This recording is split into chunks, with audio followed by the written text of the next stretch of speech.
শহীদরা তাদের আত্মবলিদান দিয়েছিলেন, তাদের যে স্বপ্ন, তাদের যে আশা, সেইভাবে যেন আমরা আমাদের দেশকে গড়ে তুলতে পারি, সেই মর্মে আমরা যেন পৃথিবীতে সর্বোচ্চ স্থানে পৌঁছাতে পারি, সেই লক্ষ্যমাত্রা আমাদেরকে রাখতে হবে।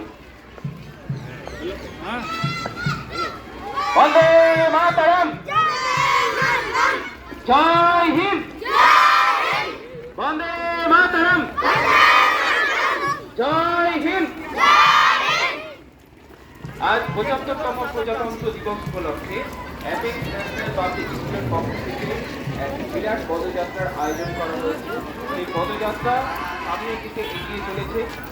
আমি সমস্ত যান চালক এবং পথ যাত্রীদের কাছে অনুরোধ জানাবো,